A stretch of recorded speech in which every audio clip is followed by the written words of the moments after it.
Straight out of Compton, original streets. Grew up with the lion, see what the criminals see.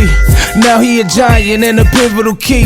Got it down to a science, this the visual streets. He came up with bullet, he came up with turtle. Live life to the fullest, he put it all in the journal.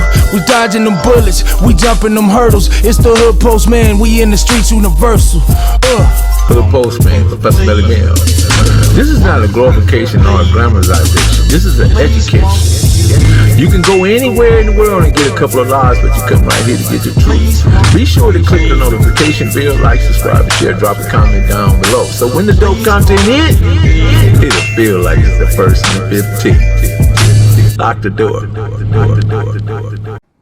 At what year did you grab it? You know what I mean? That you just say, man, I gotta have this villain thing look right to me. You know? Oh, the year, like, I turned villain in 1982, right? Like I said, I used to be from the Pueblos, right? Certain incident happened. Then I ended up starting kicking with the villains. I ended up turning Bloodstone villain, and I wanted to be a part of some riding stuff, like, you know, just really coming out, like, really on some gang banging tip. You know what I'm saying? Even though I was banging with the Pueblos real tough, but a lot of my dudes from Pueblos had ended up going to jail, right? So I just started gravitating to the villain side. I ended up hanging out at Zaby's parking lot. Everybody know about Zaby's in our hood on 51st. I started hanging out with certain homies, and they was like, nigga, you might as well go and turn villain. So I ended up turning Five Dudes Bloodstone villain. Okay. So, I mean, you know, and then when you did see your dudes, how did they feel about it? Oh, it wasn't no, because at the time, Pueblos from villain from Pueblos. We always was allied with that sex, but certain homies turned Pueblos, certain homies turned villain. So, you know, that was just the way of culture when we used to get along real tough with each other.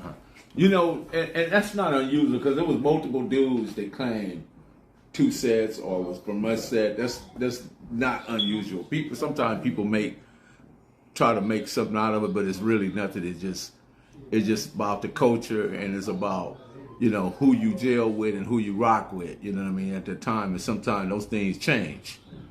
And when it changes, you got to make the change, the best adjustment for yourself. I appreciate you enlightening us on that. So growing up, right? Out there on 42nd and Ascot, actually as a kid, a lot of people didn't know that. You know, my moms and pops had moved around.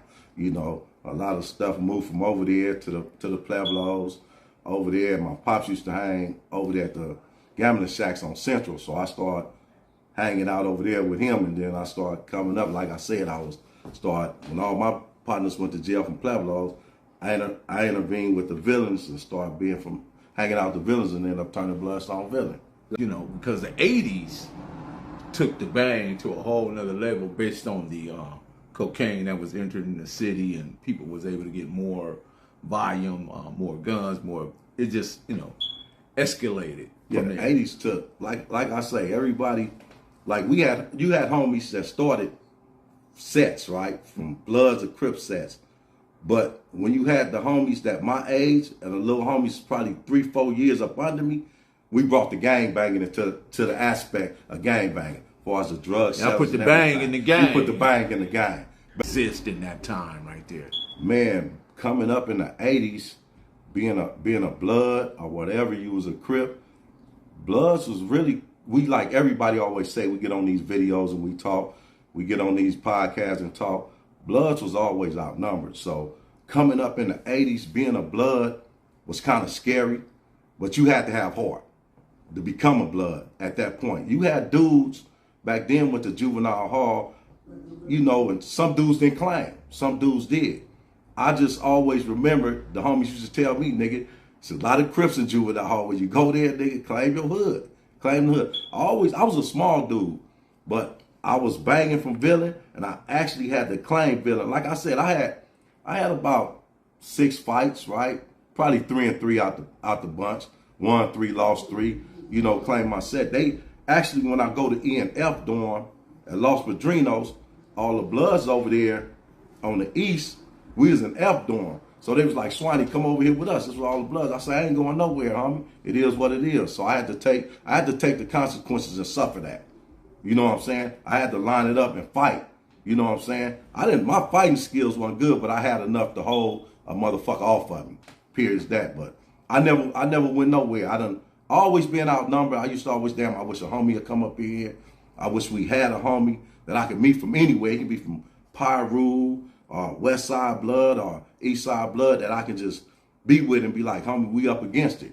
But coming up in the 80s was really hard for Bloods, man. It was really hard.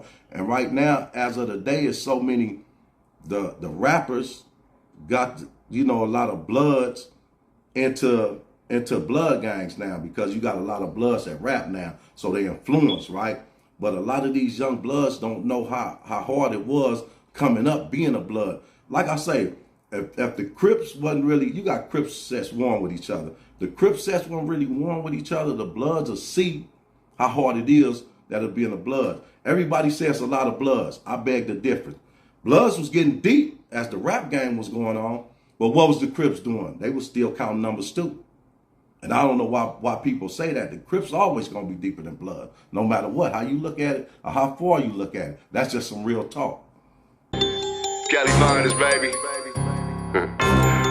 Proof of grind all the time. Music money. Got a dollar sign. Hub City. I'm a street nigga. Streets fuck with me.